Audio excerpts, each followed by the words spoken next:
Hello, everyone. My name is Ben. This is Justin, Will, and Sam. We're going to be talking about Carthage and Rome. What's going on, everybody? If you watched the last episode, even if you didn't watch the last episode, I'm Justin Woodcock, financial advisor and partner with On Point Financial Management. I want to preface this by saying, much like these other fine gentlemen, I'm in no way, shape, or form a historian, simply a student who also really enjoys history. For a brief backstory for those of you that may not know, we'll keep it extremely brief. Carthage itself as an entity, as a would-be empire, founded at some point in the 9th century BC, so we're throwing it way back. Founded by Queen Dido, flees Tyre, the city-state over in the Levant, flees the city after the death of her husband, lands somewhere within the Gulf of Tunis, founds the city of Carthage on the Mediterranean. And from there, the rest is pretty much history. The city itself grows into an almost pseudo city-state, begins to expand, develop itself in an economic sense, in a military sense, starts to dominate its neighbors. And by the time we reach the period that we're going to be talking about, or at least starting our conversation about the Punic Wars, they pretty much control, east up to Ptolemaic Egypt, west pretty much to the Atlantic coast, through Morocco, and the majority of Iberia and a couple islands in the Mediterranean. Which will be the flashpoint for the First Punic War. Indeed. Yep. Sicily is the battleground and the point of contention between Rome and Carthage in this period. Definitely want to echo what Justin said. None of us are historians, so we don't have any reputations to be tarnished by our uneducated hearsay. But it is an awesome and interesting conversation that we're about to have. Sam's cameo guest joining us here today.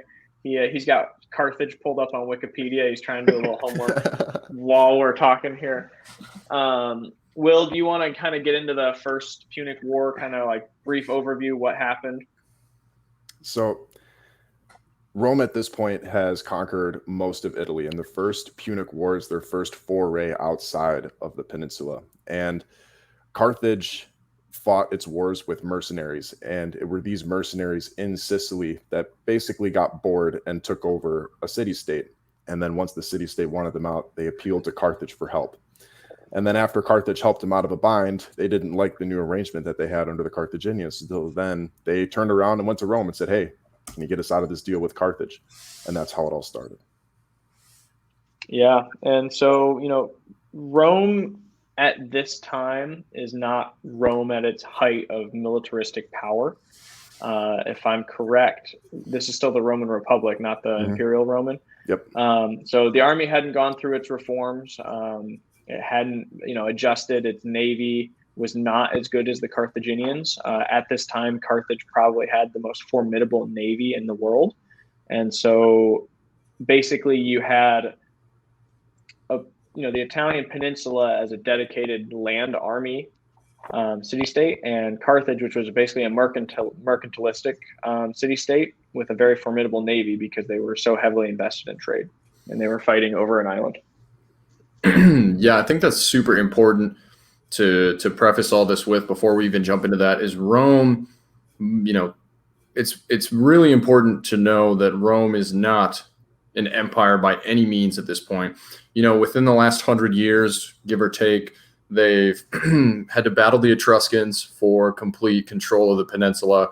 And pretty much they're just worried about consolidating their grip on Italy, stamping out any other kind of resistance, and then looking for new horizons. So by no means are they some kind of grand power on the same level that Carthage could be considered, because Carthage is going to have way more holdings. They are much more strong, I guess, economic in an economic sense. Let me take a brief pause here. Shout out New Horizons Port Solutions. I'm sorry, man. You said it, and I was like, "There's no way." But Rome is by no means at this point, right before the First Punic War takes place, in really the position to compete economically or in a naval sense with Carthage whatsoever. Yeah, Right. the next big conquest that Rome will have after the First Punic War will be in Illyria in their Balkan campaign. So they're not even at the Aegean Sea yet. They're almost entirely confined to the Italian peninsula itself. And the Roman army at the start of the Roman navy at the start of the First Punic War is basically non-existent. And when they knew that they were going to be fighting with the Carthaginians in the open ocean, in the water, they had no idea how to build ships, and rumor has it they actually had to copy a design from a Carthaginian ship that washed ashore. Right, and I'll touch on this a little bit. Because again, one of the interesting things that Carthage was really, really good at was the shipbuilding. And just like in today's present world, in the past, building a ship is not a project that is quickly completed. In current day, you're building aircraft carriers, you're building destroyers, battleships. Those take years, sometimes decades to complete, depending on your capabilities as a country. It didn't take quite as long to produce boats back then, but these boats were made out of wood, and you couldn't necessarily just go and chop down trees and immediately turn it into a boat. There's so much that goes into that like the Romans had to experience firsthand. And so the Carthaginians had been doing this for a very long time, and the Romans were new at it. And the Carthaginians had a ship that was significantly larger than the traditional ships of the day. It was called a quinquereme, whereas most other powers were using a trireme. Quinquereme, just being larger and faster, had more rowers. But essentially, Rome found one that got beached, and they took it back to Rome, and they took it apart, and they're like, all right, how do we build this? And then they cut down a bunch of trees and built a bunch of them, and they were really shitty, pardon my French. But they basically were able to effectively, turn the tides through sheer production. And even though that navy fell apart a few years later, it was significant enough to be able to deal a blow that would, turn the tide of the war. The support for the Carthaginian navy came from the fact that they were a mercantile civilization. And if you look at a map of the furthest extent that Carthage expanded, they stuck to the coasts. They didn't really do a whole lot of exploring inland, with Iberia being the main exception. And that's because of the Barcid family, which I'm sure we'll get into later. But Rome was not centered around its economy or trade. It was built on conquest. And in order to be eligible for the lowest political office in Rome, you had to have 10 years of military experience under your belt. So where Carthage colonized and established client states, those client states would maintain their sort of national identity. And if you compare that to what Rome did, they either destroyed them outright or absorbed and assimilated them, and they all became one culture. 100%. And so definitely two different powers with different focuses. And a similar comparison I think could be made between Sparta and Athens. Just relatively similar time period, relatively similar regional powers at the time, where they would grow to from that place, because Sparta was so militaristic, and Athens was very much involved in the civil liberties, and I don't think that's the right phrase, but they were interested in other things, and it played into how their societies were structured. Sam, is there anything you want to chime in on that there, Chief? No, I was over here pulling up what a quinquereme. Yeah, thank you. Well, do you got a photo, a rendering of one? Anybody who's played Civilization, right? That's fair, because that's exactly what it looks like. Yeah.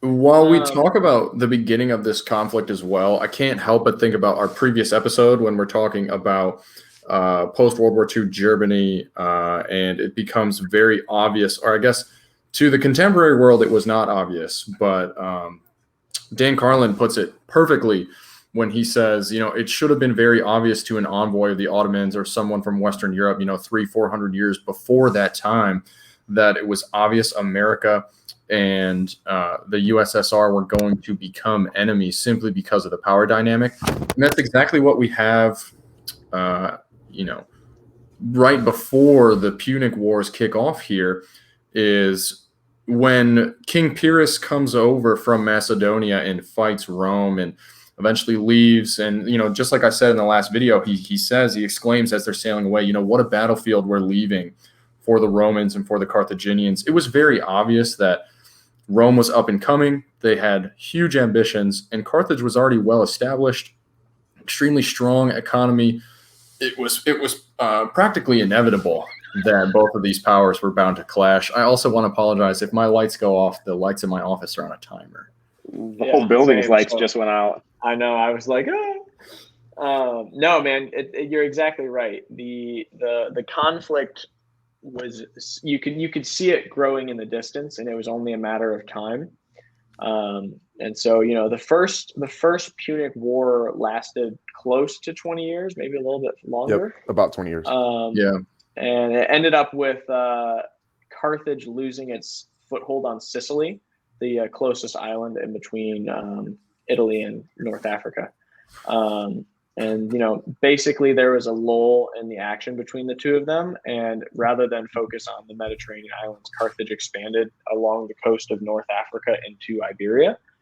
And that kind of set up the background for the Second Punic War. Do you guys know how long there was in between the first and the second?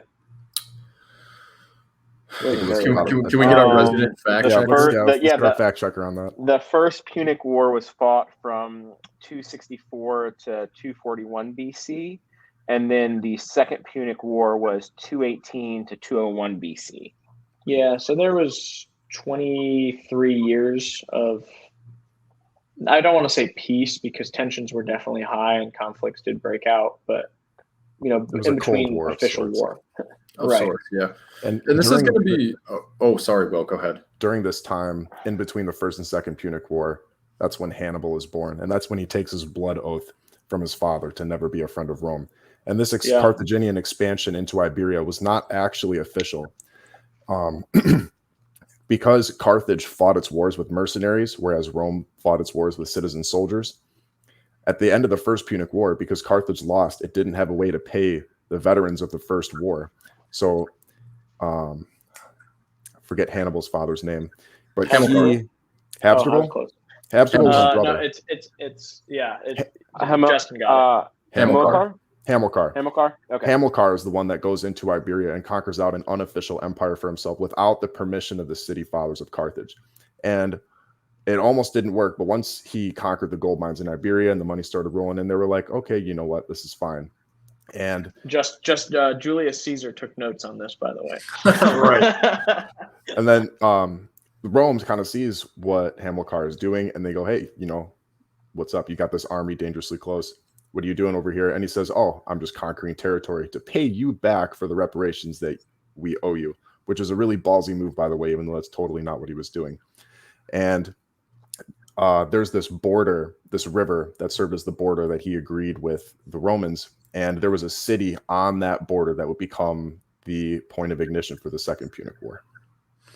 I think one thing that we can draw is throughout the intermediary periods between the First and the Second Punic Wars and the Second and the Third Punic Wars, not to jump ahead too much, but there is this kind of sense in Rome that the senators and the citizens find themselves experiencing, in that they constantly defeat Carthage after years and years of bloodshed, economic hardship, and just death and despair. And Carthage refuses to simply give up. Like we said, they were an empire. They were around before Rome. So Carthage continues to bounce back, and the Romans see this, and this is a constant point of contention where Rome says, what are you doing? You're not staying down after we kicked you. And Carthage says, well, obviously we're not going to do that. Yeah. And wasn't it Cato, the Roman senator? Jumping ahead a little bit. That's towards the Third Punic War. Yeah. Yes. I was just going to say that idea that Carthage was punching above its weight, but also a thorn in the side of the Romans was a consistent thing until their demise. It was just Rome knew that as long as Carthage was around, there would be a rival across the sea. Right. So, moving forward, obviously, we have the First Punic War ends. Rome finds itself in control of Sicily, basically the breadbasket of the Mediterranean. They're able to produce immense amounts of food. Carthage finds itself in a debt. Hamilcar takes his army into Iberia, conquers, like Will says, gets control of the gold mines, the money starts flowing, finds himself meet an untimely end at the hands of an Iberian tribesman, and leaves Hannibal, his extremely capable son, at the age of, I want to say 26, in control of the entire army. And so you're left with a young man who is not only a strategic genius, but ambitious. And on top of that is bolstered by an absolute, like Will said, just blood oath to hate Rome to the day he dies. So he finds himself in control of an army fighting for his homeland of Carthage in Iberia with money coming in, and decides, maybe it's time to take this battle to the Romans. I got like Batman and Alexander the Great vibes from that preface to Hannibal's career. This man's got the money, the skills, the training, and the motive. We're going to talk peace more was never an about option. Hannibal's hatred. No, peace for Rome was later. never an option. Hannibal's what, Will? Hannibal's hatred for Rome extended so much to the extent that we'll talk about it later. And I will argue the point that it is the nature and the intensity of his hatred, and that's why Rome exists today, why it existed after the fact to do the things that it did. That's a titillating topic to be had. So yeah, I mean, going forward from Justin, his excellent summary, like basically at that point, Hannibal pulled what's called a pro gamer move, and he knew they couldn't go back to Carthage and go across the Mediterranean. That Rome's navy was sufficient to make that not the ideal situation. It's not necessarily to say that Carthage couldn't have won that fight, but it wasn't as advantageous. And so Hannibal set his sights on a land. I don't know what the word. Land basically, campaign. There we go. And I don't want to cut you off, Ben. I do just want to say that Hannibal's choice to go on land was obviously the safer bet. Not to say that the Carthaginians could not have won at sea. However, they're simply better sailors, and the Romans were better soldiers. So during the First Punic War, after years of conflict, Rome says, we're getting destroyed on boats because we're fighting like sailors. Maybe we can figure out how to turn a naval battle into a land battle. They basically start grappling with Carthaginian ships and boarding them, turning them into a terrestrial battlefield. And that's kind of what helps influence Hannibal in saying, maybe we shouldn't, because if we have to fight the Romans at sea, we're practically fighting them on land anyways. Right. And now you're risking your navy and your army. And so, there's a good deal of land in between Spain and Italy, but there's also something of a good defense known as the Swiss Alps and the Italian Alps. And, up until Hannibal's decision to cross the Alps, it was kind of considered like a safety net, like just this almost impassable, maybe a small group of people could go over the Alps, but you couldn't get an army through the Alps. And much less at the beginning of winter. Right. Much less with elephants. And so what Hannibal was able to do and how he did it was, one of these great things where like we need to take a step back and appreciate the determination, but also the ability of man to, in this case, literally move mountains to achieve their goal. And Justin, are you at all familiar with what they had to do to like clear apart parts of the mountains? Yeah. So honestly, it's sort of ingenious, and please step in at any moment if I'm saying this incorrectly, but keep in mind, Hannibal is crossing the Alps with, 80,000 men, 22 elephants, a baggage train, tons of goods, which I will say this is a slight deviation, but there's a Roman quote that I'm paraphrasing where a good commander focuses on battle tactics and a great commander focuses on logistics. So you could almost say that Hannibal takes a note from the Roman book in this sense, where he really pays attention to his logistics in order to make sure he's going to be able to cross the mountains correctly. But anyways, they find themselves in the Alps, and basically what they do is when they come into these impassable rocks, they will get a bunch of wood, throw it up against the rock, and light it all on fire so the rock becomes superheated. And at this point, they cover it in olive oil. Am I correct? Olive oil and I think boiling vinegar. Boiling vinegar. So you cover the rock in oil, and then directly after that, you throw vinegar on it, and it practically causes the rock formation to shatter. And anything that's not shattered, Hannibal's soldiers were able to just take picks to, hammers to, and simply quite literally move mountains and chisel their way through.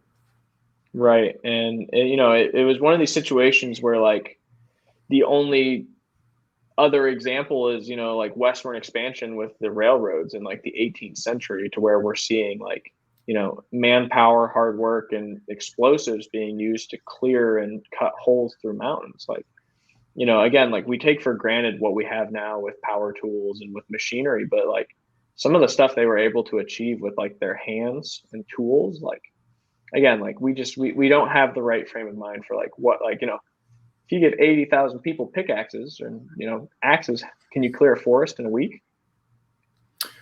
You can clear a forest in, when Hannibal crosses the Rhine River in France, for example, they cross in a matter of 5 or 6 days. So they cut enough trees down, craft enough rafts, not only for soldiers, but for supplies and for elephants and horses. Yeah. Cavalry. I want to weigh in on that.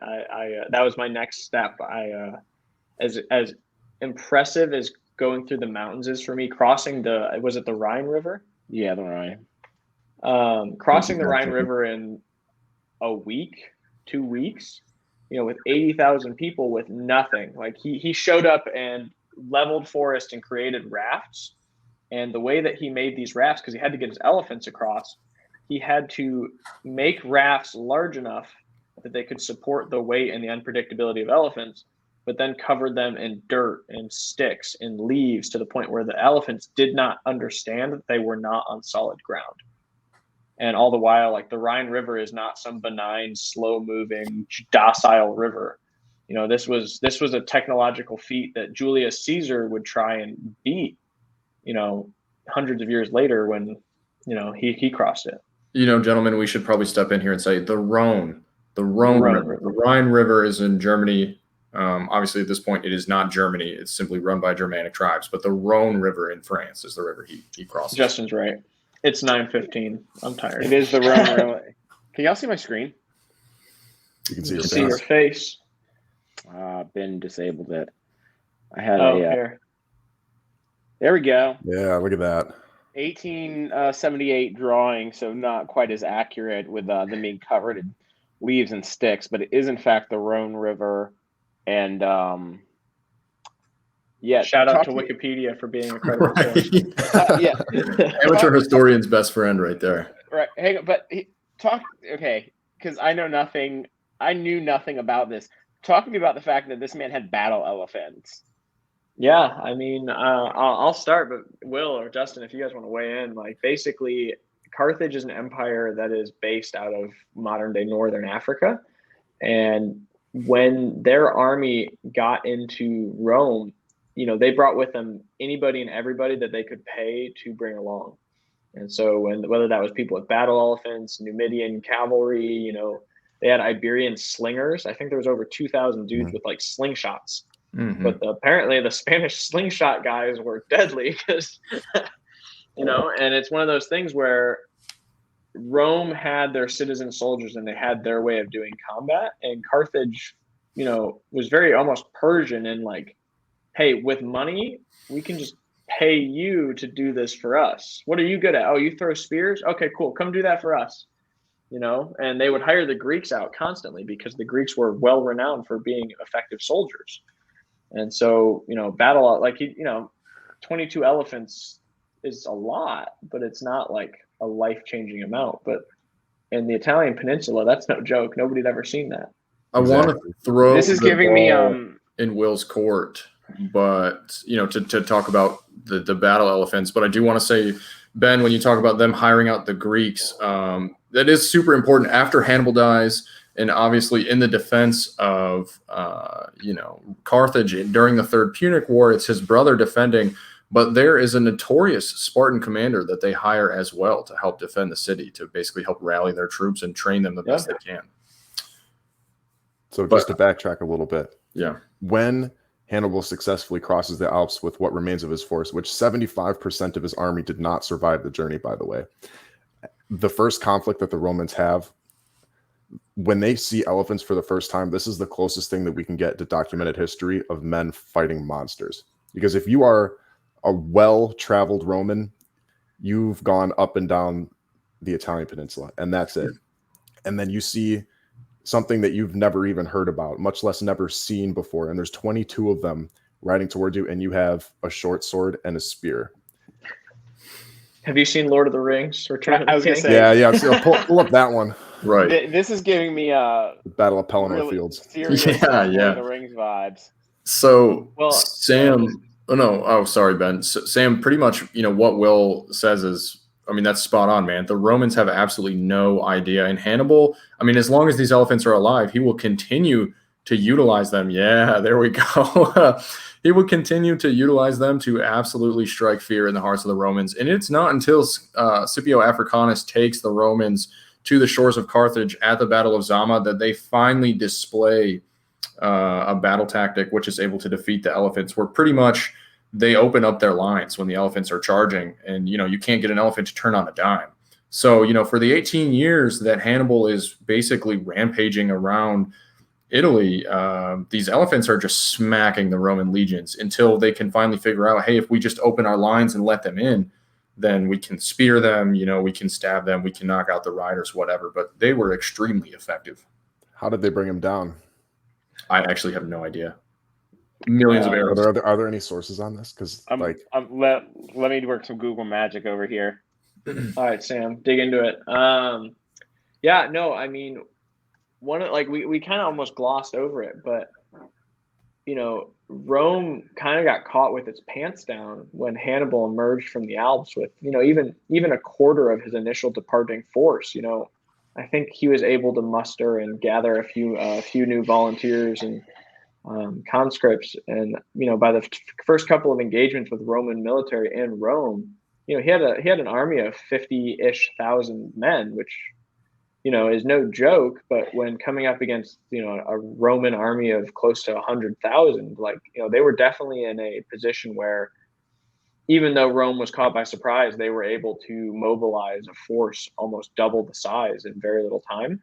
And I think that really speaks to the state of preparedness and just the difference in culture between mobilization and subcontracting, for a better term. A lot of the people that Hannibal recruited once he was in Rome were actually Celts that were fighting for the Romans at the beginning. And then they see Hannibal win the first battle after he crosses the Alps, and they're like, oh, maybe this guy actually has a shot, because they weren't big fans of Rome to begin with. And once they defect, then that will double the size of Hannibal's army to the 50,000 that Ben mentioned. Julius Caesar doesn't forget about those Celts. No, Julius Caesar is taking notes from the metaphorical womb at this point.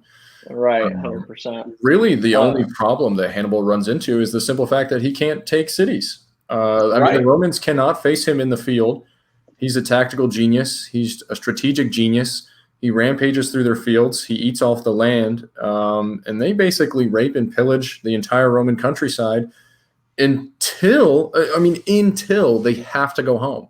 And they only have to go home because Scipio Africanus, who you could draw comparisons, with he fights with his father and his brother in Iberia, so kind of has a similar upbringing to Hannibal fighting the Romans, except in this case he's fighting the Carthaginians, has this inbred hatred, if you will, until he shows up in North Africa. And Hannibal says, I guess I have no choice. I've been recalled. I have to defend the city. Yeah. Go ahead, Sam. Oh, no, I was going to back to answering how they defeated the elephants before we left. So it looks like, Will was right, lots of javelins, but they started equipping ox-drawn wagons with long spikes to wound the elephants, and then pots of fire to scare them. So they'd open up their ranks, they would run the ox-drawn wagons by them and scare the crap out of them with fire, and then just literally stab them to death with all the javelins. So very Lord of the Rings-esque. Wasn't there a group of people that caught pigs on fire to frighten battle elephants? That was another one. I wasn't sure how reliable that was, but yeah. So this is reading mobile bacon, baby. Yep, from flaming pigs to battlefield maneuvers. You did everything they could to scare the elephants. Yeah, you got to think outside the box when you're fighting elephants, for sure. Could you imagine a war out, multiple war elephants running wild, scared through a pitched battle like this? Probably causing more damage than they were in a controlled setting. Right, 100%. We're in the 21st century, and I can't imagine going up going to war against an elephant, and we have guns. Yeah, dude, you better not miss. F around and find out. It's gonna take somebody out. At least some recoilless rifles for sure. Yeah. Even then, dude. No, I mean it's definitely, and when you equip these things with armor and people around them to bolster the effectiveness, absolutely incredible battle tactics. One of the things that actually got me very excited about this podcast was Will brought up, what is the likelihood that two of the great military generals would be born in the same time period and would be enemies? And so obviously Hannibal the Great is probably arguably the more publicly known general, but the Roman general, and I don't want to mispronounce his name, that brings the fight to Hannibal in North Africa, we still use and study him for battle tactics as well. Hannibal, I want to backtrack a little bit to the Battle of Cannae,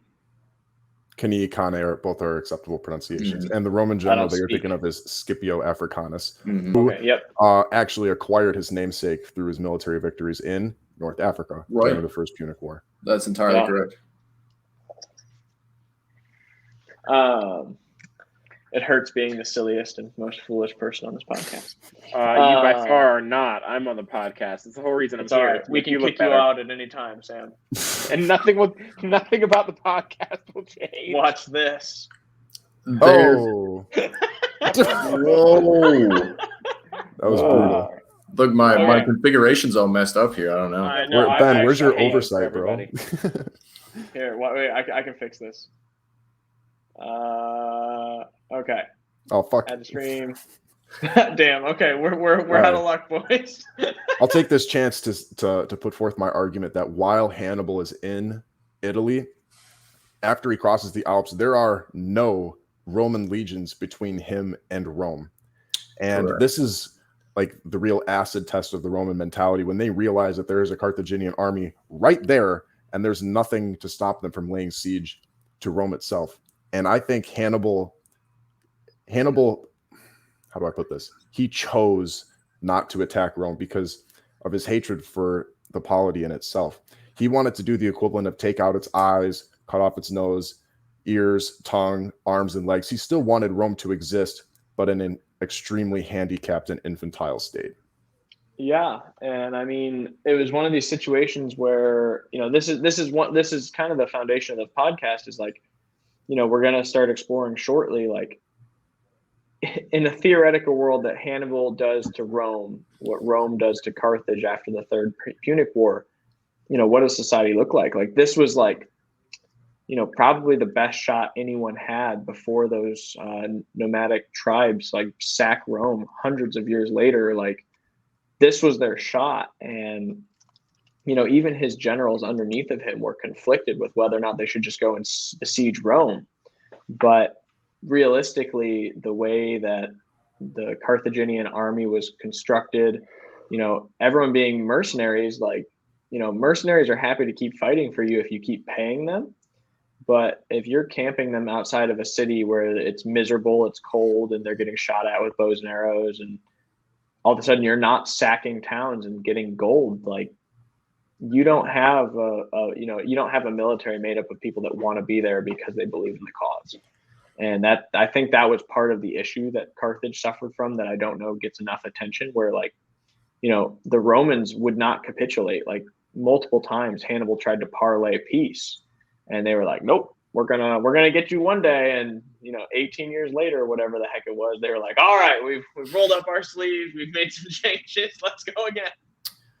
To touch on what both of you said, Will, I think what you said at the beginning of the podcast is absolutely spot on when you said that Hannibal arguably is part of the reason that Rome is the way it is.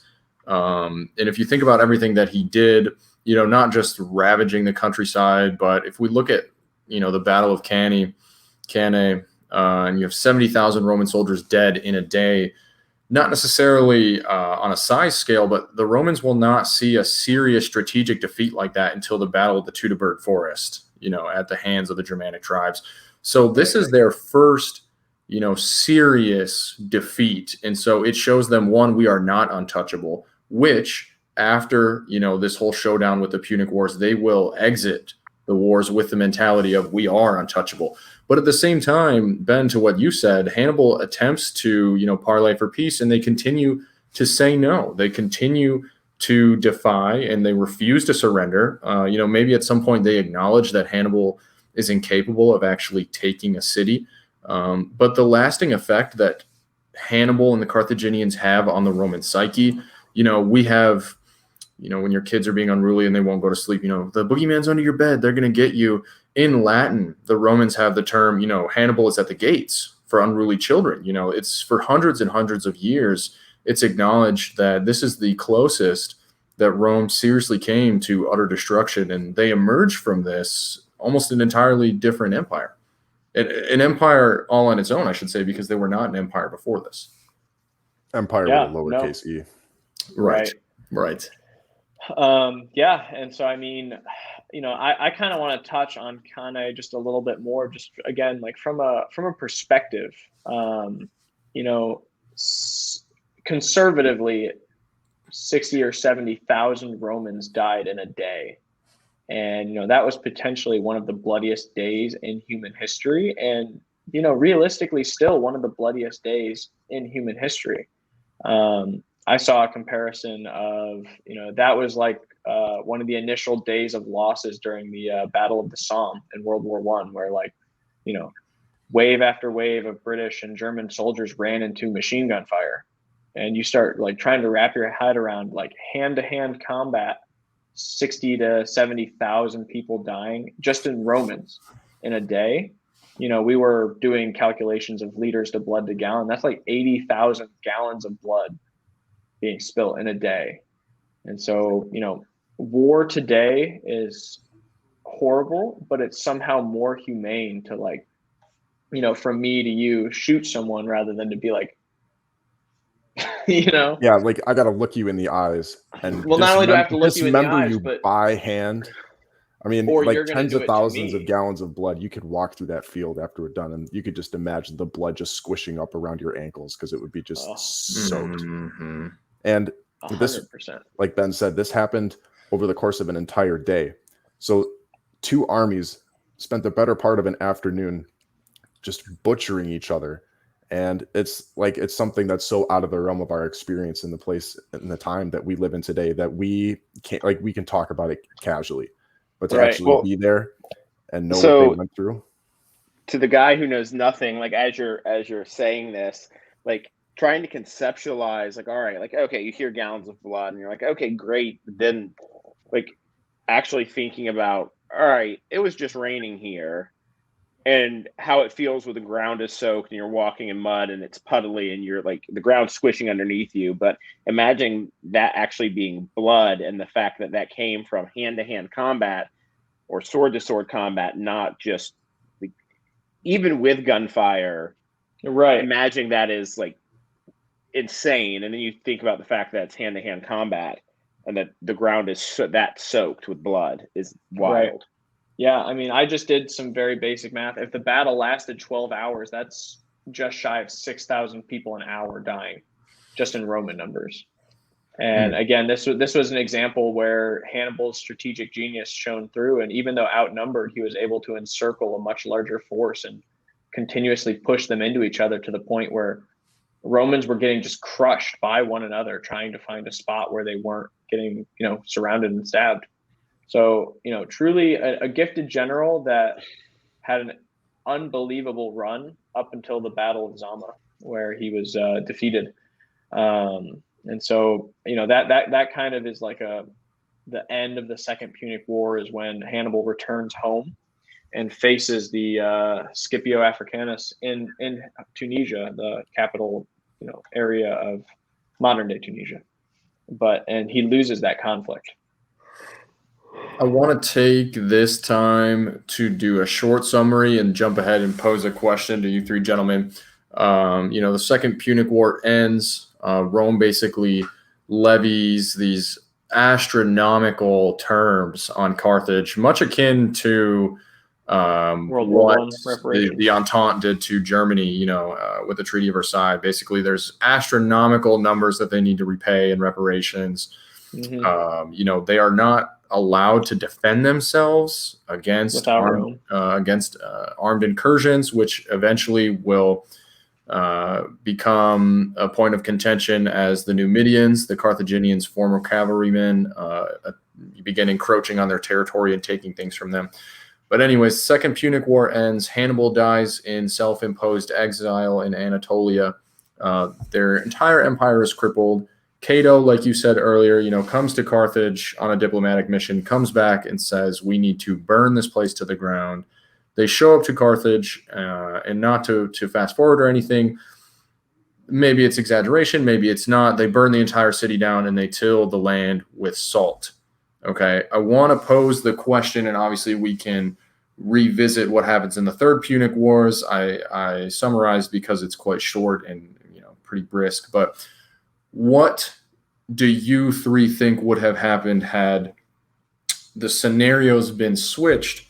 And it's not simply Rome capitulating to Hannibal and becoming a client state. It's Hannibal, coming back from a diplomatic mission, or what have you, any other Carthaginian general saying the Romans will continue to rebuild, they will continue to rival us, we have to put them down once and for all. And they go to Rome, they sack it. They don't just sack it, they burn it down. There is no Rome, much like there is no Carthage. What does the Mediterranean look like? What does antiquity look like? And what does that mean as we, move past zero and start to move into more modern times? There wouldn't be a zero because Christianity wouldn't exist. Okay. And a map of Europe would be centered on North Africa and Italy instead of Europe as a whole. That's a perspective shift right there. That is, for sure. I had not even considered that. Sam, what do you think? Can you repeat what you just said? Because I'm just trying to conceptualize that one. A map of Europe, if Rome didn't exist, would be centered on North Africa, Italy, and Spain, and Christianity would not exist. And if we think about that last point, that the map was the thing I was thinking of, but yeah, that makes sense. Do we think Carthage does what Rome does? Do we think Carthage goes to Britannia? Do they go to the Levant? Do they fight Persia? Do they conquer Egypt? Do they conquer the Balkans? Nope. They trade instead. They don't conquer, and they leave the indigenous tribes people basically to their own agendas.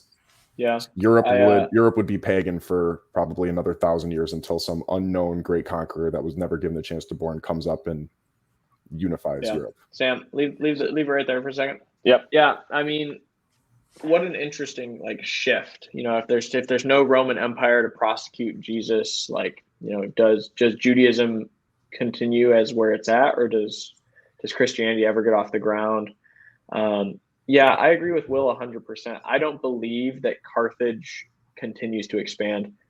They do have colonies. Carthage was big on setting up colonies, but it was never for the purpose of, militaristically adding to their empire as much as it was saying, hey, this is an awesome spot to launch our trade ships from. How can we, leverage a relationship with the people who live here to be mutually beneficial? Or pay their neighbors to keep fighting to the point where they're not a threat to us. And so go ahead. Oh, sorry, no, finish, please. I was just gonna say the problem Rome ran into much later in its history, after Caesar, is Rome did not want to continuously expand.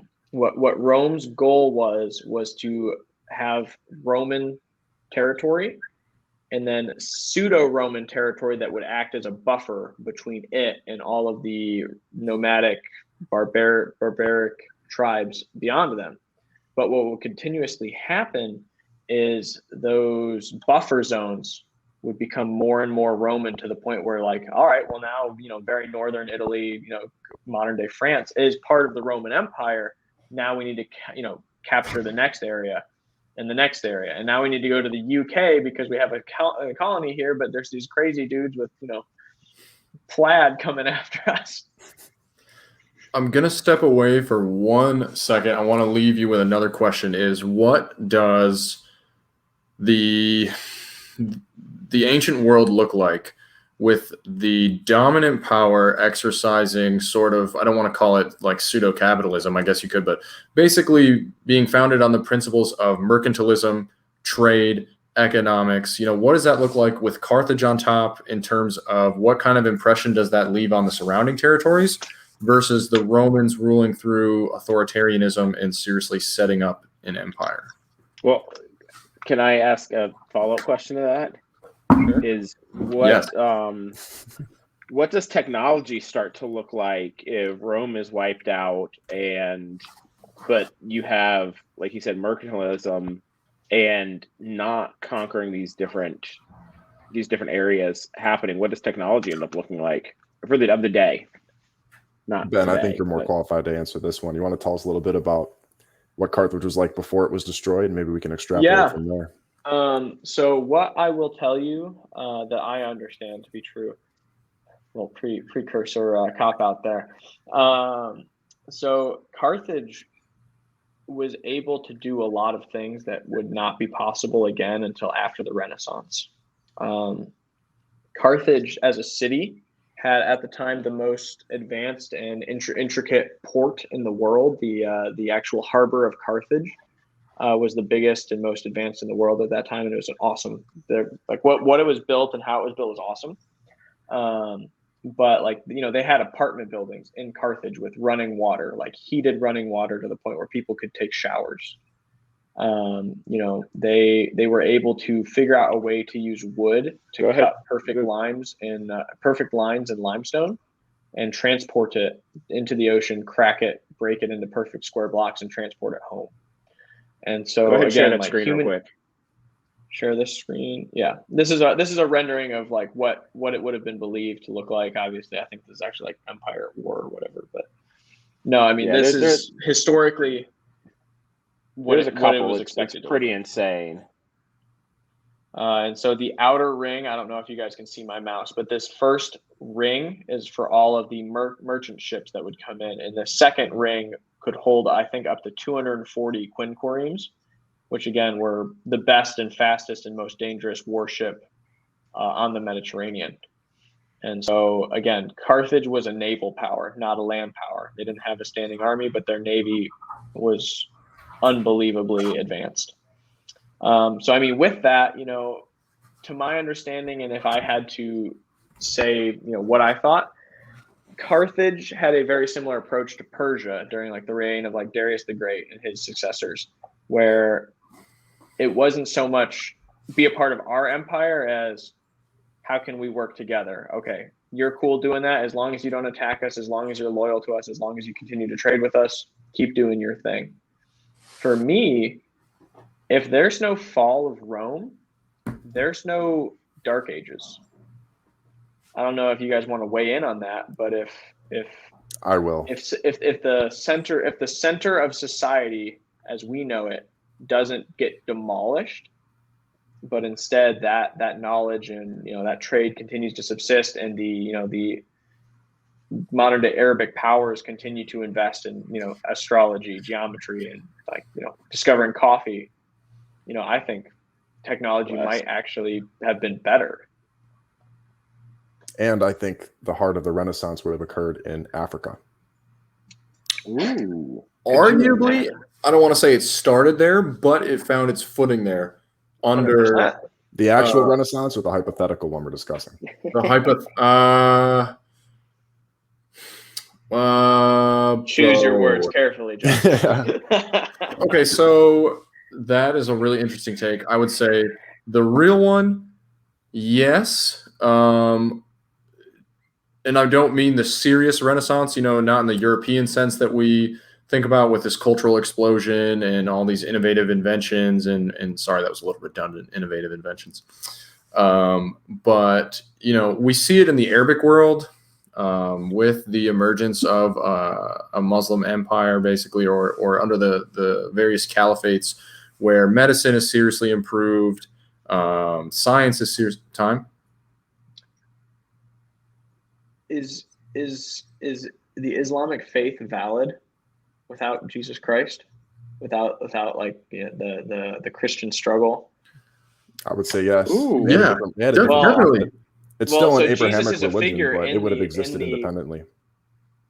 Jesus is a figure in the Islamic Quran. Yeah. So that's my only question is if a important character is all of a sudden left out, does that change? I don't know. Like that was just my curiosity. I think Islam is still valid, and not only that. If I'm just going to take a serious segue here, I think if Carthage is still around after the foundation of Islam in 628, after the Prophet Muhammad founds the very first caliphate, I think under the principles of Dar al-Islam, Carthage is steamrolled by Islamic Jihad. Absolutely, because they go through North Africa anyways. So if Carthage is still around, they crush Rome. They are trading like crazy. I absolutely think the Muslims come through and crush them. I'll build on Justin's point.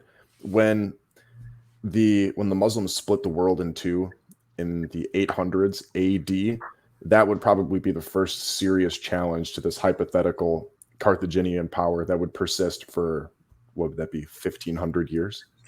Yeah, founded in 9th century BC. I mean, they've been around for a while at that point. So, that's insane to think about. Like, can you imagine, fudge, dude? yeah, 1,500 years of consistent rule. Like, what's and the all closest? All of these like tribes and countries, whatever you want to call them, are trading the entire time. They're exchanging ideas, inventions. I mean, there probably wouldn't be like a singular point of renaissance like we were talking about. It would happen arguably right after a Carthaginian victory if they won the Third Punic War but still lost the first two. I mean, if Carthage won the First Punic War and then Rome was just on the downhill after that point, I mean, we would probably see just a significant increase in technology and innovation, ideas, art, and literature from that point onward. And there's nobody here that's credible enough to say when that would stop. Can we see this illustrated? Oh, sorry. No, go ahead. Can we see this illustrated Marvel What If style? Like at the Watcher What If? I'd Carthage be was never interested in defeated. that. That'd be fantastic. I think one thing we're not or hasn't been mentioned yet is if Carthage wins the Punic Wars and Rome goes downhill before they switch from a republic to an empire, and Julius Caesar never gets to capitalize on his notes, we see no Byzantine Empire, we see no foundation of Constantinople, and we see no serious power in Anatolia before, once again, the Arabic powers. And like King Henry VIII can't kill all his wives because he can't get divorced. Like, what are we gonna do without that story? I'm sure some barbarian king would do something just like that. Well, yeah. So go ahead. When would the Americas be discovered? I think much sooner. I agree with Ben. Much sooner. But how sooner though? Because the Atlantic Ocean is no Mediterranean. For sure, it's no Mediterranean, but Carthaginian sailors were already sailing to modern day Norway, I believe, or at least Denmark. Yeah, but they were able to sail there because they could keep Europe in sight. They could just sail along the coast. If you have to sail onto the open ocean, I mean, dare I say, it probably would be Asia to get there first. Could have been anyways. We don't know. We don't. I mean, this is all conjecture at this point. Right. There's. Oh, I got one for you. Another fun topic. What if when European nations got to the Americas, no diseases were spread? Oh, we're just gonna completely. No, that's another topic for another day. But could you imagine, it's theoretically that 98% of all life in both Americas was wiped out by disease before Europeans began to colonize, in initial steps. Could you imagine if, every tribe we encountered had 98% higher population, 98% more warriors, 98% more, could you imagine? That would make colonization very different. Yeah, when Cortez was fighting the Aztecs, they were rumored to field armies that numbered well over 100,000. But these were also 100,000 soldiers fighting with wooden weapons. Well, not just wooden weapons. Well, yeah. basically, these are people that you could They did debate not were still in invest the in the Stone tech Age. tree when they were playing Civ. They were advanced in other ways, city Right. building, Well, and again, agricultural means, irrigation, things like that. Tenochtitlan was the biggest city in the world before it was destroyed. Arguably, like there was an argument that China was as large in population, but it was a far cry between China, Tenochtitlan, and whatever was third. So interesting. Back to what we were talking about, though. So, a question from the guy who knows nothing about geography or history here, although I do like both. If you've got more trading going on and more scientific advancement and more, you said with the mercantilism, there was more investment into astrology, geometry. Does the astrology play a role into dispelling the myth at the time that the European myth that the Earth is flat, and do they dare sail across the Atlantic sooner to see what's on the other side? Well, the ancient Greeks knew that the Earth wasn't flat because they could watch their ships sail under the horizon once it reached that certain point. But they could have known that the Earth was spherical, but they wouldn't have any reason to explore out until they had the technology and the ambition to do so. Because if Carthage is able to monopolize Europe's economy and trade with the pagan European powers like the Germans and the Celts, then they really wouldn't have any reason to go across the ocean and find out whether or not there was actually something there. Because as impressive as the quadrireme was, it can't survive Atlantic waves. It would capsize instantly unless you are blessed with perfect weather for how many months it would take to get there. Right, and another important thing is these boats were primarily man-powered. Like they had sails, but it was a secondary form of propulsion, and so it was a different level of design. One thing that you kind of brought up that I don't think it's interesting because very quickly in the Arabic empires that sprung up, like they knew, and their math, their science, their understanding, their medicine was far beyond what Europe had in the reality of history, especially in that time. And there's a couple of reasons for that, but one of the big ones is like Europe, got such a societal regression from the fall of Rome and like the aftershocks of that, whereas life blossomed for a while elsewhere, especially in that Arabic and North African realm. So definitely interesting. I mean, it would be so hard to pinpoint what would actually happen. Like it's such an open-ended question because Rome, for better, for European history, is quintessential to life. Rome is European history. Right. Quite literally. Yeah. I mean, at least ancient, or not even ancient, classical European history. Do we see, with Carthage being the dominant power in the Mediterranean, do we see an increased level of trade between the Mediterranean region and the Far East? Because it's been documented that the Romans and the Chinese knew each other existed. We don't exactly have serious sources on this, but it's been said that Roman envoys have visited China before, but there's not any kind of serious relationship. Obviously, the Romans are getting silks and whatnot.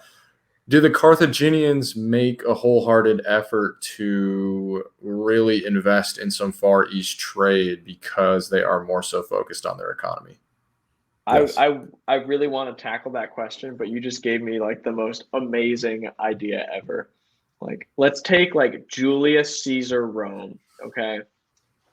Julius Caesar just became the emperor. He's at the height of his game. His army's whip sharp, and just like when Will and I play Stellaris, you're halfway through the game, and all of a sudden those black hole portals open up, and Dude, Julius Caesar realizes that somewhere to the north is this unbelievable, catastrophic threat, and he just calls up China, and he's like, "Listen, for the fate of humanity." Talking about the endgame crisis? Yeah, dude. Like, could you imagine if Rome and China either came to blows or fielded their armies against a common foe? That would be insane. Oh, real quick, Sam, can you look up a picture of the Chinese villagers that look like Romans? Because there is a story of a Roman legion or a group of Roman soldiers that, back of letter phrase, they wandered off and settled in this one village in China, and their genetics became mixed with the Asian population that was there. And you can see the Roman in these Chinese villagers. And if you can find that photo, that would be with like ethnic awesome. Han people who are also of Roman descent. Yeah. Interesting. I've never heard that. Julius Caesar's playing the long game. Yeah. Which But I don't know if it's unpopular opinion or not, but I'm also more of an Augustus person than I am a Julius Caesar person. For sure. I Interesting. don't know how credible the Daily Mail is, but Hang on. Well, they're all using this photo. yeah, that's the one Right. that I was thinking of, would be that one.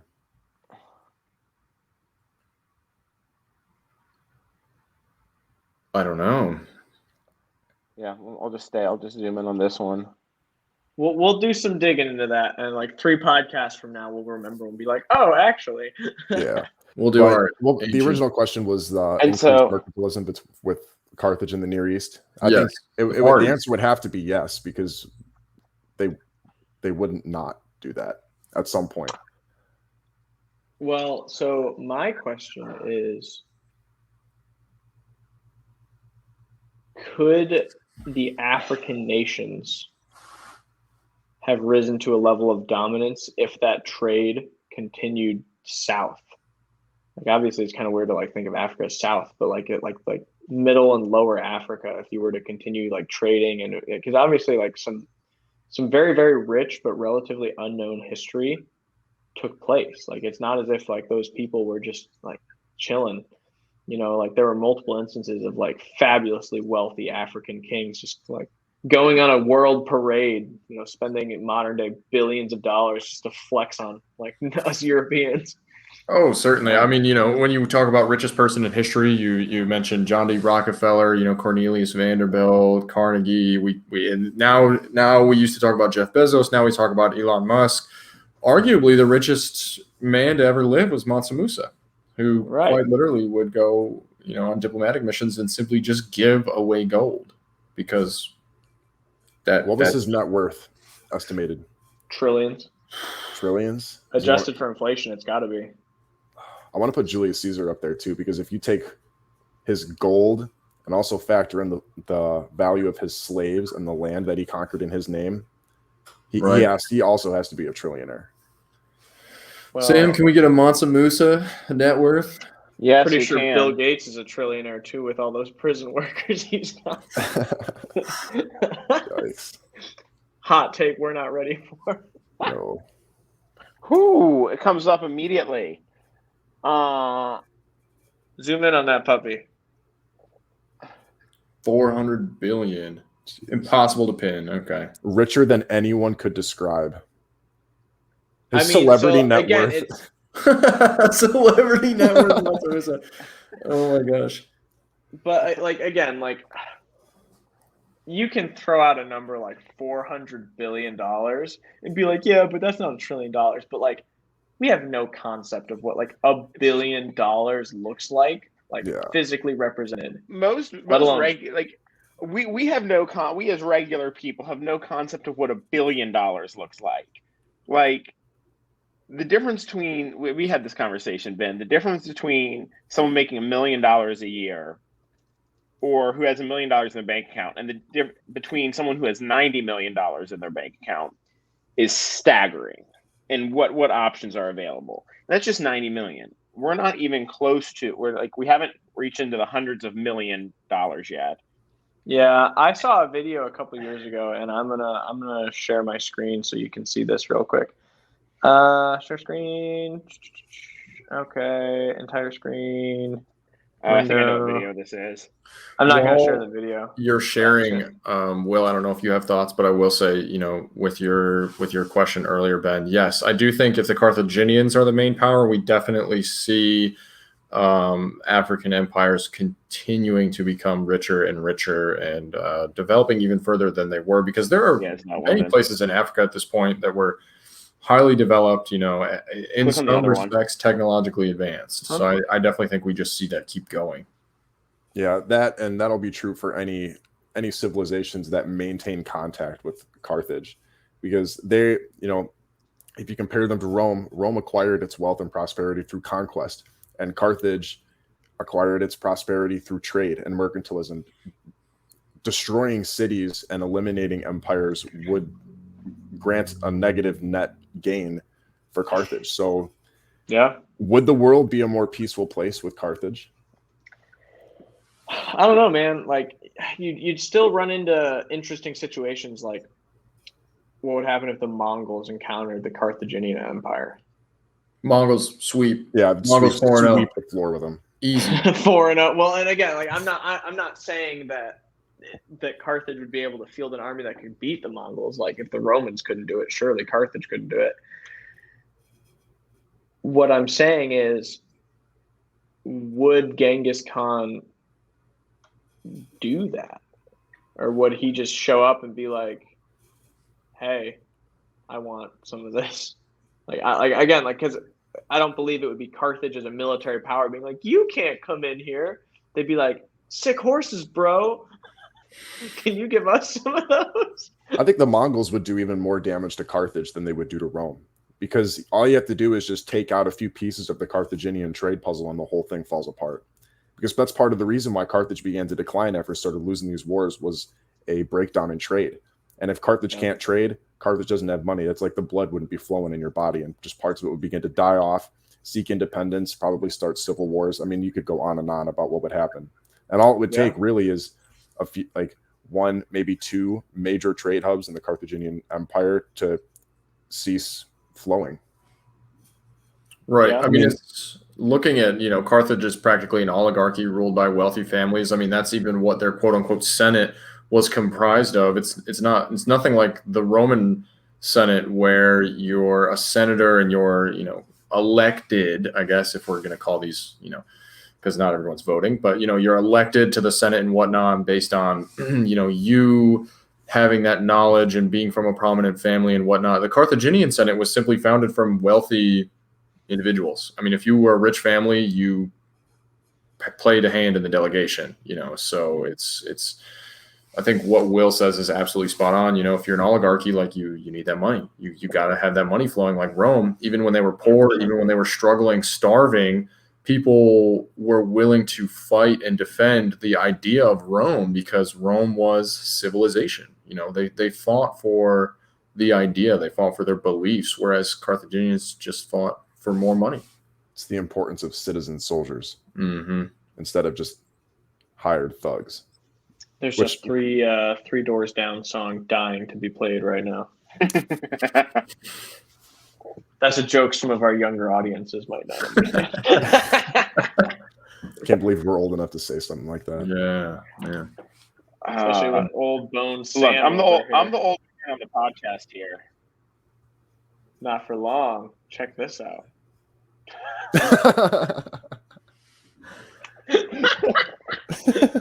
Terrible. Brutal. It's too much power. Brutal. Is Yeah, this why he's we drunk with abolish power. Reached the end of my useful life, apparently. There is a fun fact about the Punic Wars that I neglected to mention earlier. If you take into consideration the mobilized manpower of all three wars put together on both sides, it's over 1 million men. 1 million men. After this point, there wouldn't be another war with 1 million fielded soldiers until the 16th century. And the Romans and the Carthaginians were doing that more than 1,000, like 800, 900 years before that. That's how advanced that these civilizations were. And you can look at charts of, I think it was CO2 emissions in Rome or like in Southern Europe. And they peak during the peak of the Roman Empire. And then you can see the dark ages as the emissions go down. And then they're not going to go up again until the Industrial Revolution. 100%. Yeah. There's two things I kind of want to circle back to the Punic Wars for a second, but also, when I studied genocide in college, like, again, super, super fascinating topic and just like a tragedy. It's an interesting word. Morbid. Yeah. Well, again, it has this almost sick draw to it, where like you're like it's something that's horrific, but something that you want, like, you know, from a moral standpoint, you want to prevent and learn about so you can like stop, but also like, you know, it's a unfortunately fascinating aspect of history, but the modern consensus is genocide was impossible before the 19th century. And it was just because to truly commit genocide, you needed the capabilities to actually decimate and commit a genocide, and it just wasn't a realistic possibility. The only, you know, historical, you know, argument over that is Rome. Like, Rome was in a position where it was mobilized, it was capable of going out and theoretically committing genocide, like what they did to Carthage. And so now with that, just fun. Back to Carthage, the Third Punic War was essentially a siege on the Carthaginian city. And, you know, this is a fascinating facet of history for me, because again, like we kind of like have this preconceived notion of what people were capable of. And then when you were like, you know, I wish I could go back and see the walls of Carthage. Like, Rome besieged a city, like just one city, for 3 years before they were able to take the city. And that's in part because Carthage had the most formidable defenses in the ancient world. Their final set of walls, and Justin, you've read up on this a little bit earlier, more recently than I. Do you remember the measurements of that final wall? Oh, the walls are they're like 30 feet wide, you know. So I mean, if you're thinking from the front to the back, you can have lines and lines of men. And in terms of height, I mean, I don't know. They must be. I don't really want to speculate. I know that they're definitely at least 30 feet deep. So, all right, quick. This one here put me in, coach. Okay. Oh no, you okay. Yeah, you get. I can read it off. So the wall of Carthage was about 18 miles, 46 feet high, and 34 feet thick. Damn. Okay. Just think about for a second the fact that this happened, that Rome broke into these walls to the point of breaking through these walls. And so they never even broke in. They never even broke the walls. There were accounts of this, and the reason I know this is because what Carthage did when they were at a point of like damaging the walls to the point where the wall doesn't need to be repaired, because portions of the walls were hollow to allow troops, and like there were barracks built into these walls. So like troops were inside these walls living. Like, when the Romans were getting to a point where they were in, like, you know, theoretical distance of breaking in, the Carthaginians would shove a war elephant through the hole they made and collapse rubble and then start fixing the wall from the inside. And so, like, again, these walls that like human beings are breaking their bodies against and battering ramming and hitting with ballista and catapults are 36 feet thick and 40 plus feet tall for 18 miles. Like, again, like, we could not build something like that today. Dan Carlin had an awesome bit in one of his podcasts about the Greek and Persian wars, where a Greek army had to flee from the Persians and they camped outside of the deserted Assyrian city of Nineveh. And they're like literally sitting there and like talking about how like giants must have built these walls because they were 50 feet tall and 30 feet thick, and they didn't know how to build stuff like that anymore. And so I'm sure we could build it, but you know, it's the whole point is we can build it now because we know what we know and we have modern technology. The fact that these types of construction projects took tens, if not hundreds of years, you know, untold amounts. I'm sorry, what? Lifetimes. Yeah, lifetime. I mean, people would live and die before these things even finished. You know, you imagine you're born, you grow up, you're a grandfather, and you tell your children, you know, like, I may not get to see this wall be finished, but you will. And maybe they don't even see that. It's the fact that people were so committed to building these gigantic, you know, civilizations. I mean, literally the only thing we in modern day society have to compare it to, it's not even really a fair comparison, is like Elon Musk is talking about putting a colony on Mars.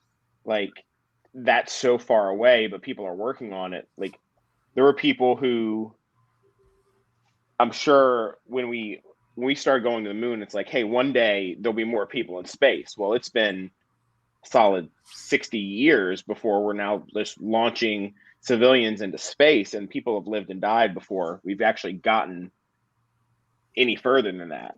This gives me a great That's the idea for the equivalent third of episode. building their walls. Ooh, what is it? If we're going to be colonizing Mars, then we'll eventually be building cities on Mars. What happens when the first human being is born on Mars? Are they an alien? We'll circle back to that. I like this topic. I got more. I got a lot to say about that. That is a huge and I got more to stimulate more of your questions too. That jumps into the whole, like, who do they identify with? Do they identify with Earth? Do they identify with Mars? All right, we'll save all that for the next video because this is good for sure. I got to be on that one because that one requires no historical background. It's all going to be conjecture. You just got to be educated and form your sentences correctly, and people believe what you're saying. Look at us right now, man. We don't know jack. No, but it's such an interesting. Again, like, we have become accustomed to relatively quick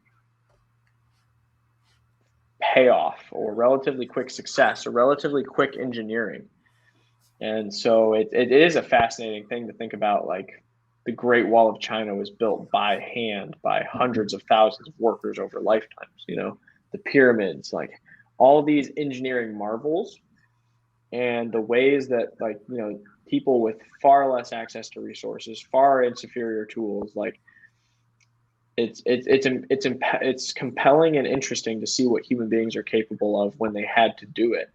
Because, like, Carthage had heated plumbing, heated water running to their city, but they had to, otherwise people would die. Like, they had to have access to clean drinking water. We take it for granted, but we're about to pass a $17 trillion infrastructure bill. One of the things being 1.7. 1.7. Okay, my bad. Either way, we'll see if it passes. Metric F ton of money. And one of the points on there is millions of Americans, like, in America, don't have access to clean drinking water. Millions of people. It's crazy to think about. Well, and like 2,300 years later than the time we're talking about, like, crazy. So go ahead, Justin. No, I'm just going to say a lot of that it goes back to, humans will do what needs to be done, and they will simply adapt to the circumstance. And Carthage needed heated plumbing. They needed thick walls. They needed clean drinking water, because you're keeping 300,000 people, which, if you think about that, I mean, a 300,000 person city in the 21st century is still absolutely massive.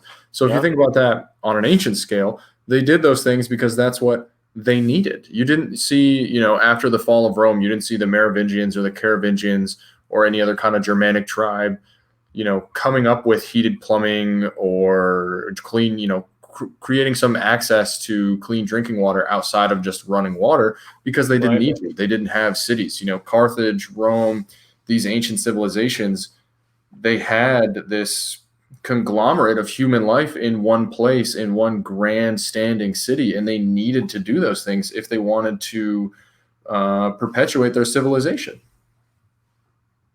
Yeah. Agreed.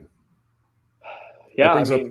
Justin, what you said just made me think maybe Europe, Carthaginian Europe would remain predominantly Carthaginian until the Merovingians and the Carolingians came along. And what would that be, like 400 AD? I think so. Something like that. I mean, we're talking about Charlemagne or Charles the Great, depending on what school that you subscribe to. Well, but that would still be hundreds of years of Carthaginian domination.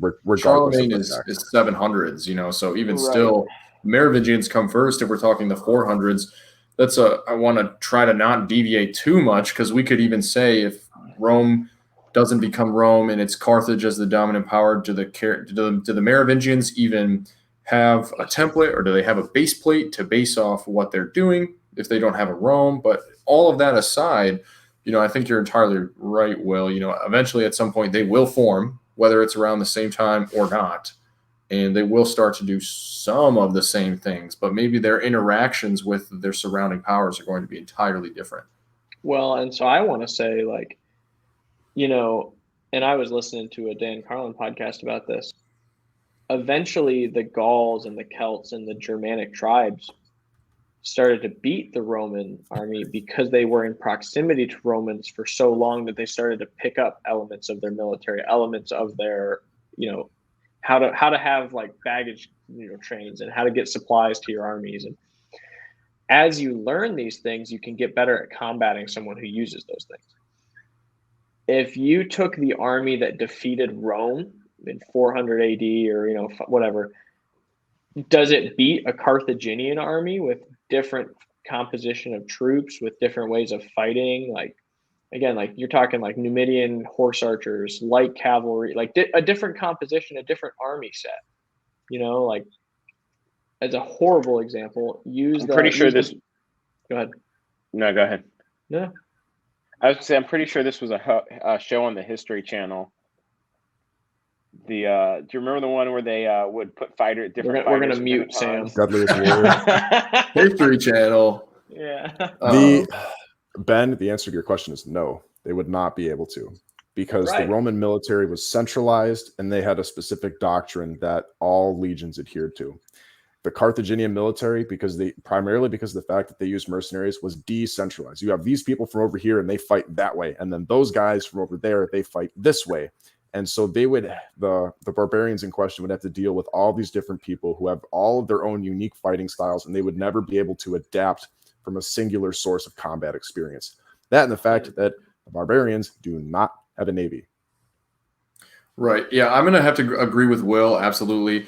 The only way I would disagree is I would say if they had some sort of central authority or central military power, because it's a tale as old as warfare. It's a tale as old as time. It's adapt or die. The Romans fight the Greeks. They adapt the phalanx in order to, best the Greeks. They beat them at their own game. The Romans are fighting Carthage. What do when they're getting bodied by Numidian cavalry? They hire Numidian cavalry. When you're talking about barbarians fighting the Romans, it's not like they necessarily develop some sort of legion, but they do start to copy and employ some Roman tactics. It's adapting to your enemy and utilizing their own strengths against them. Otherwise, you will fail. So, yeah, I would absolutely have to agree with Will. There's no way without some sort of central power saying, hey, look, this is how we're going to improve, how we're going to best our enemy. There's no way they beat Carthage. And that's not to say that other powers actually did try to mimic the legions. They're called imitation legions. They are real, and you can look them up. And we could have a whole different discussion about if you take somebody from Africa. Take somebody from Africa, you put them in Roman armor, give them Roman training, give them Roman weapons, have a Roman general lead them, and they will never be as good as authentic Roman legions. Why is that? 100%. Because they're not Roman citizens. I mean, in Roman society, even when you live under Rome, and I don't just mean the city, under the blanket of Rome, you are not a Roman unless you are a Roman. And even when they start to expand certain voting rights, like if you're not a slave, but you're not a Roman, you're caught in this sort of societal purgatory where you don't necessarily have a place. And so you are not, from the Italian peninsula, or you are not what is considered a Roman. You are not going to fight with the same heart, with the same zeal that a Roman would when he dons the legionary armor. You give him a gladius, he gets the training. You're not going to fight for that because you don't believe in that. And you don't believe in that because you're not accepted. 100%. Yeah. I mean, I feel like we just kind of opened a can of worms on a good potential other topic is like, what makes militaries and what makes great powers what they are. The nation state. So much, the nation state is a huge component of it. But yeah, I mean, ideological differences and the environment you grow up in are so key to what your worldview is, what your ethics are, what you believe in, to the point that you're willing to die for. And I think we could go on for another hour and a half talking about that. As we get into kind of our final minutes here, are there any other big questions, big holes in the Carthaginian Empire? Anything that you guys want to brush up on? I want to pose one question I'm going to throw back a little bit to Ben, you, and Will. Sam, if you have any thoughts, please, by all means, I'm more than ready to hear them. We talked about what would happen if Carthage bests Rome. Carthage is the main power, kind of went off on our tangents there. To talk about tactics, stratagem, everything like that, specifically two of arguably the greatest military minds of the time. We could make the argument for all time, but for this time period specifically, we're talking about Hannibal, Scipio Africanus. Are these two? Is it coincidental that Hannibal is born and is an incredible tactician, and Scipio is just the younger version? Arguably he's not nearly as good, but is still a great general. Is it coincidental that these two men are of the same time period, or are they born and molded out of the ferocity of the Punic Wars? Are they basically creations of the time? If Hannibal and Scipio didn't exist, it would have been somebody else to do the exact same things. Okay, that's a good point. I am going to cop out and make a reference to comic books. And I wasn't sure which universe, but it's the Marvel universe. In the cinematic Marvel universe, they're talking about the Sokovia Accords and like why superheroes shouldn't exist. And the reason why their logic was, ever since you superheroes showed up on the main stage and started winning battles and glory and doing all these amazing things, the number of supervillains has gone up exponentially because now people have a challenge and they have someone to fight, right? Is there a Lex Luthor without Superman? Is there a Joker Vision without quote. The Batman? There's a Vision quote that their Right. very existence invites challenge, and that is a sentiment shared with Batman. Sorry, we can talk about comics. I'm hopping. Right. No, I'm but that's the point. Scipio Africanus was so good because he grew up watching Hannibal burn his nation to the ground and, dedicated his life to making him pay for that. And, Alexander the Great, you can argue, was Alexander the Great really that great? Or was he just, in the right place at the right time, handed daddy's little, empire crusher? And the answer is no. Alexander the Great is a badass and he is that good. But it's one of those things Rome needed that general, and if it wasn't Scipio Africanus, it would have been somebody else. Does that make sense? I think that's my answer. I think I would agree with Ben there. What'd you say? I agree with Ben. It's the environment and the history, and you can't forget what these people have seen.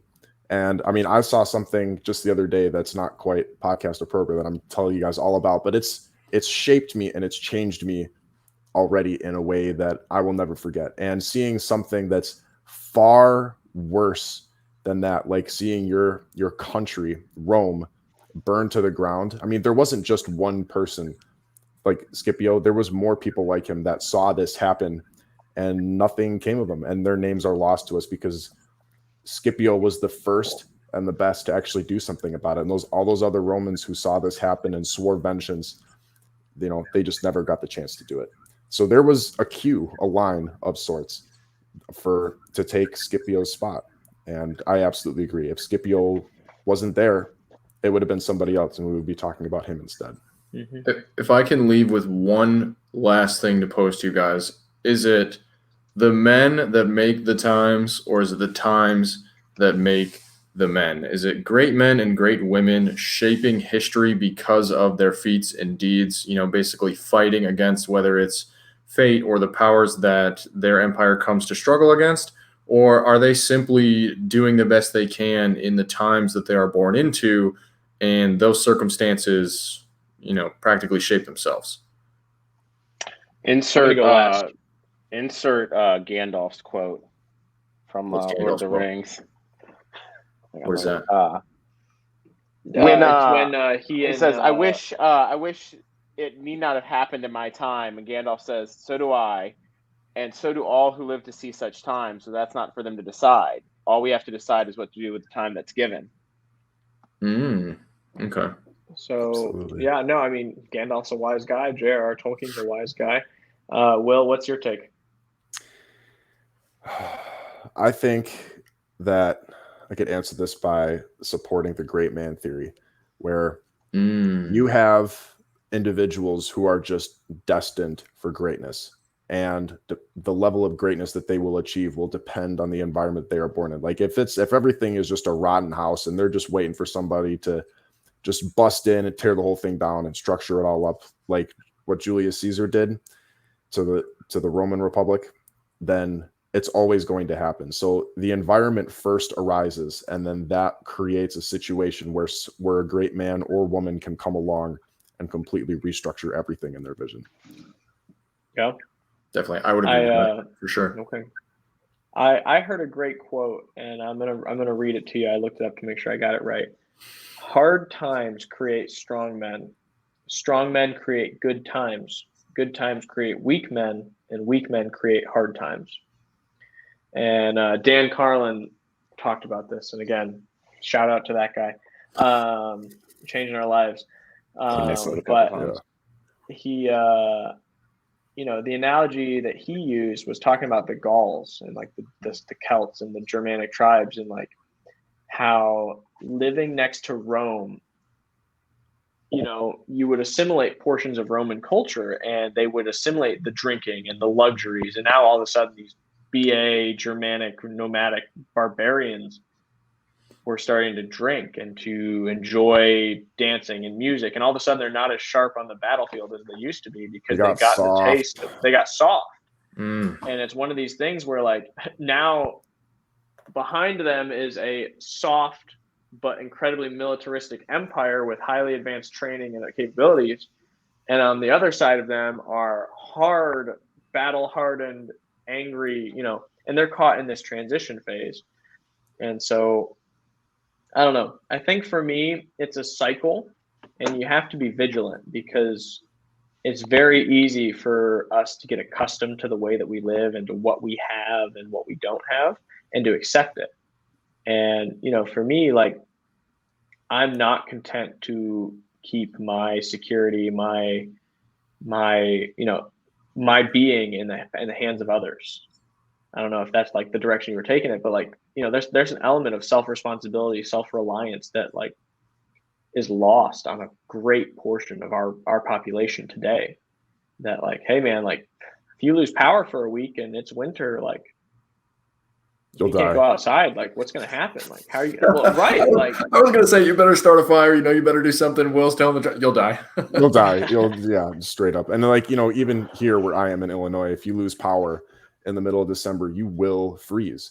And where I'm from, up in Minnesota, winters kill people, and those people have power. And now, granted, they're geriatric or predisposed to certain illnesses or whatnot. But even in the desert, in Arizona, if you lose power in the middle of summer, when it's 110 degrees, you'll die. You're literally in an easy. I'm just putting it plainly. Like we have a lot of amenities and the cushions of modern technology that propagate the smear of civilization. I think he just called everyone over here living on the East Coast soft. Hey, I'm from Michigan, man. I know what it's like. Hey, we from the Midwest. I'm gonna close it with this, and this is just a funny thing to end on.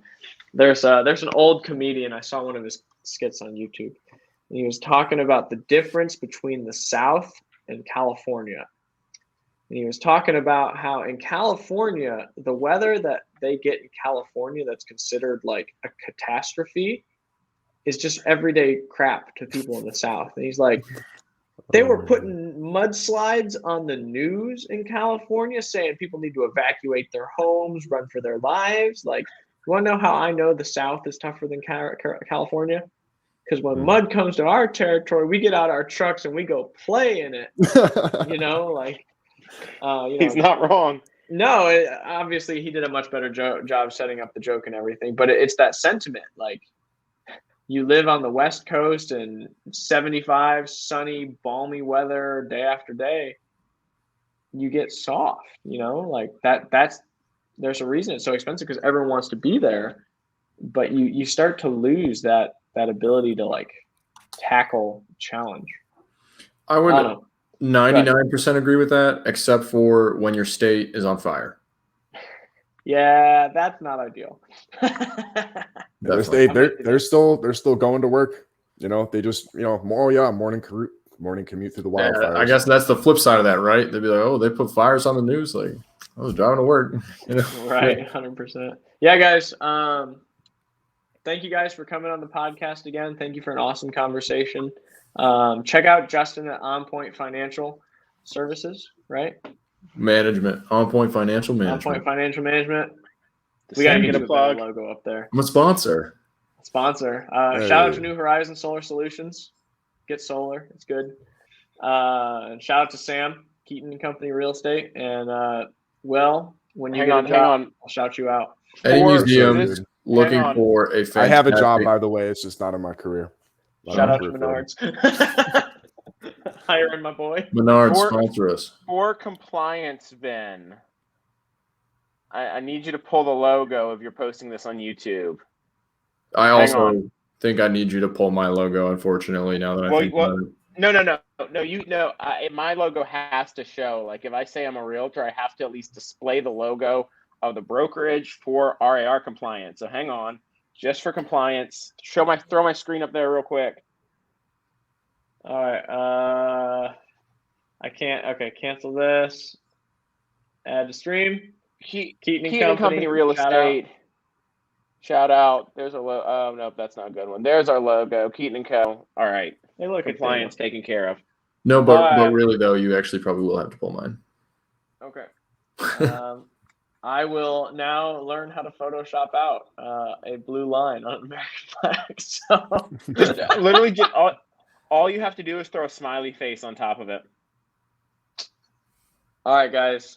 It's been a pleasure. See you guys next week. All right. See you I'm then. hopping off here. Thank you. Bye bye.